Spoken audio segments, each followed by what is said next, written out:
Hai teman-teman, balik lagi dengan aku David di channel YouTube The Movie Log. Kali ini kita akan membahas satu profil artis yang sedang naik daun, aktris Australia yang baru aja berulang tahun yang ke-30, dan ini juga jadi titik karirnya bahwa dia itu 4-5 tahun ke belakang ini sedang naik-naiknya di karir aktingnya.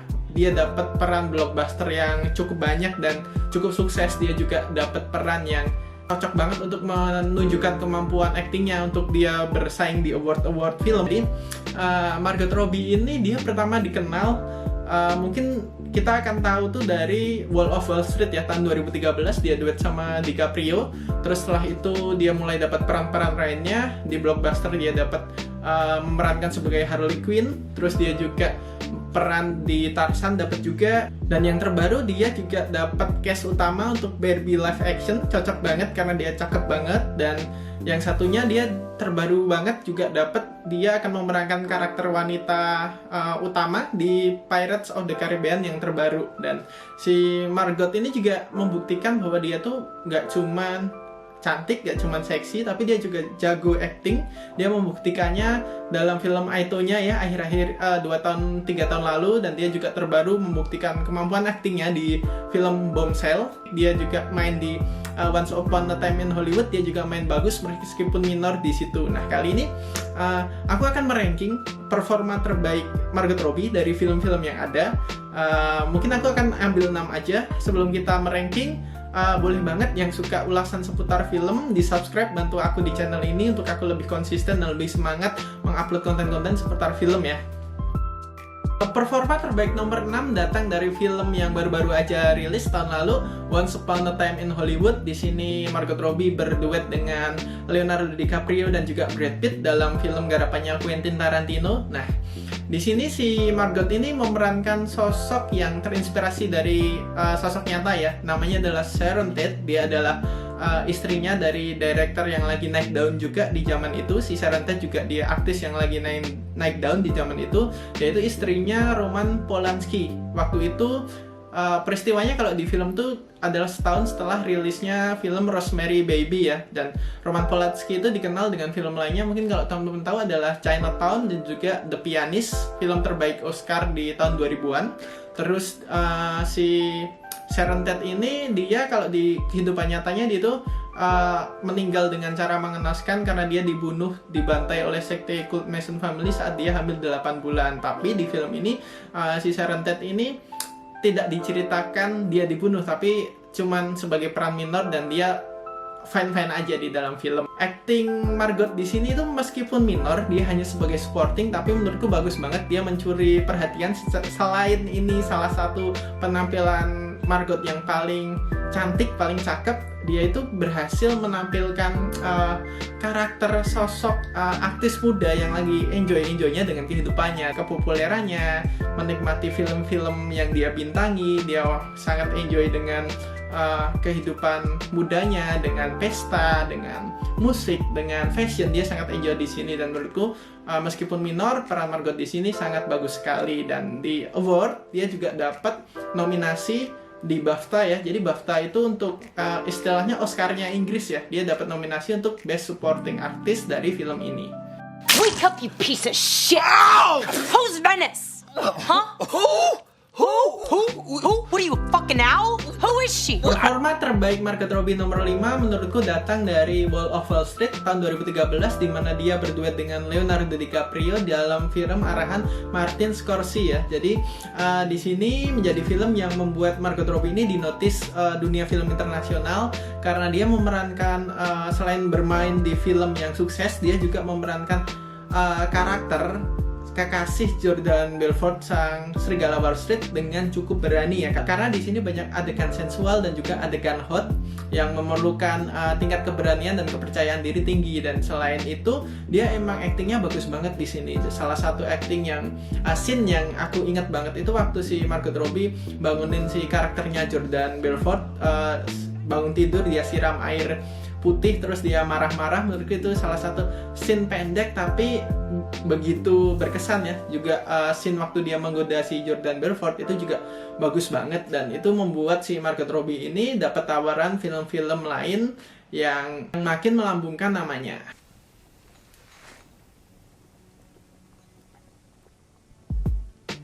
just jealous. Your beauty, your bravery, your motherhood.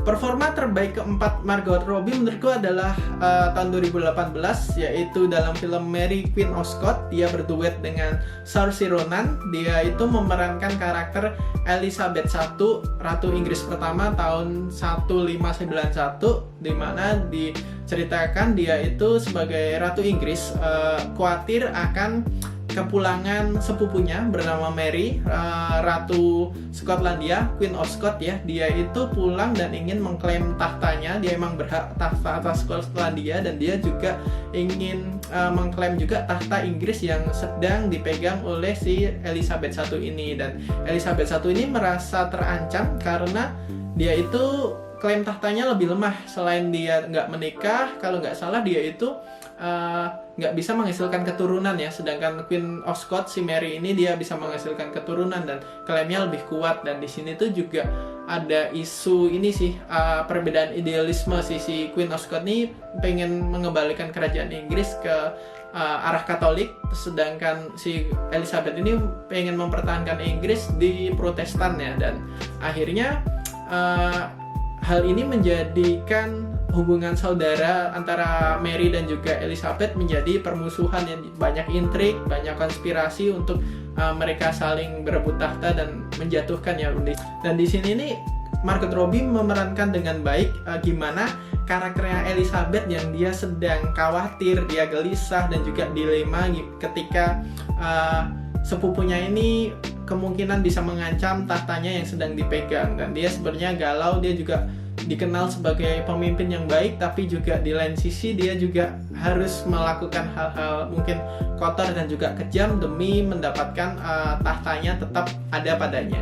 Ini si Margot dapat juga nominasi Oscar Best Actress dari BAFTA yang aku tadi bilang Oscarnya Inggris, dan ini merupakan salah satu bukti legitimate bahwa si Margot Robbie ini bisa berakting dengan bagus. Seriously, what the hell's wrong with you people? We're bad guys. It's what we do. Performa terbaik ketiga menurutku datang dari karakter superhero yang sangat ikonik, mungkin anti-hero ya, yaitu Harley Quinn. Karakter Harley Quinn ini pertama kali muncul di tahun 2016 di film Suicide Squad, di mana Margot Robbie makin dikenal. Filmnya hancur banget, tapi si Margot ini berhasil sedikit menyelamatkan film ini karena karakter Harley Quinn ini berhasil diperankan dengan sangat eksentrik dan juga menarik, hingga si Harley Quinn ini dapat film sendiri ya kemarin tahun 2020 awal di Birds of Prey. Dia dapat lagi stand alone movie, membuktikan bahwa karakternya ini selain karakter yang menarik, emang si Margot ini memerankan karakter Harley Quinn dengan baik banget. Karakter yang sembrono, impulsif, serampangan, dia juga berandal ya, tapi di lain sisi Harley Quinn yang diperankan Margot Robbie ini sangat lovely dan juga memikat. Hi boys, Harley Quinn.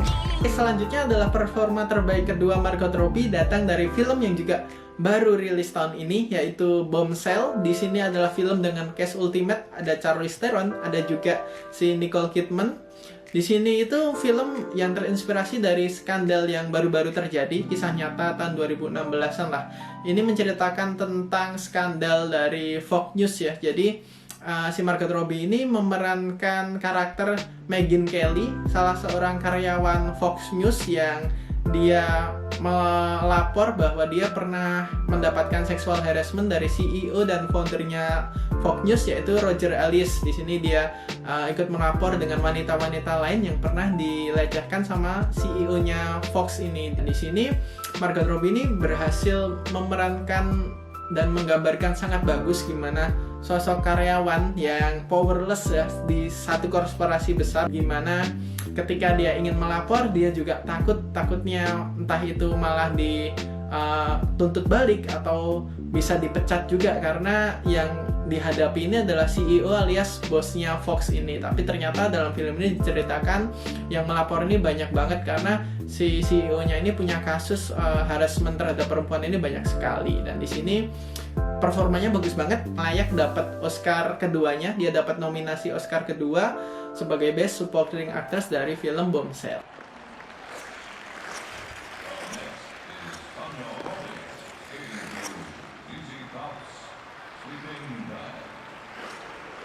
Dan untuk performa terbaik Margot Robbie menurutku adalah dari filmnya tahun 2017 yang mengantarnya ke nominasi Oscar Best Lead Actress pertamanya, yaitu Aitonya. Di dalam film ini si Margot Robbie memerankan karakter dari kisah nyata Tonya Harding, yaitu ice skating atlet dari Amerika, salah satu yang terbaik di generasinya. Ini juga menjadi pembuktian yang sangat legitimate gimana Margot Robbie ini adalah aktris yang jago dalam berakting, bukan cuma mengandalkan paras dan keseksiannya. Di sini dia menggambarkan sosok Tonya Harding yang sangat berbakat dalam ice skating, tapi dia secara pribadi sangat bermasalah, sangat troubled karena ada efek dari didikan orang tuanya dari kecil yang sangat keras, sangat abusive. Di sini aku juga dibuat empati dengan si Aitonya ini oleh aktingnya Margot Robbie, gimana si Tonya ini dibalik pribadinya yang keras, yang kasar, tapi ternyata dia itu di dalamnya sebenarnya lembut dan juga broken inside ya. Di sini mulai dari apa yang dia alami dengan orang tuanya, apa yang dia alami di karirnya, hingga apa yang dia alami dengan suaminya ya, hubungan toxic relationship dengan suaminya. Salah satu scene yang menurutku berkesan banget dan bikin nyes itu adalah saat si Tonya ini menangis ya, dari dia senyum terus nangis, terus juga scene gimana dia berantem sama juri, terus dia berantem sama ibunya, hingga dia berantem sama suaminya. Menurutku ini banyak scene yang menunjukkan kemampuan acting Margot Robbie dengan sangat bagus. Kredit juga patut kita berikan pada Margot Robbie di sini karena dia juga berlatih ice skating dengan sangat bagus. Di beberapa scene itu dia benar-benar memainkan ice skatingnya meskipun tidak semuanya. Dan di sini dia dapat nominasi Oscar perdananya meskipun nggak menang sebagai Best Lead Actress. Dan itu dia performa acting Margot Robbie terbaik menurutku. Kalau teman-teman punya pendapat lain langsung aja kasih tahu di kolom komentar. Kalau urutannya beda atau punya referensi film lain yang menurut kalian menunjukkan actingnya si Margot Robbie dengan lebih bagus. Dan kalau suka dengan konten ini, jangan lupa boleh banget dibantu subscribe di sini untuk aku lebih semangat bikin konten-konten berikutnya. Until next time, terima kasih udah nonton. Thank you.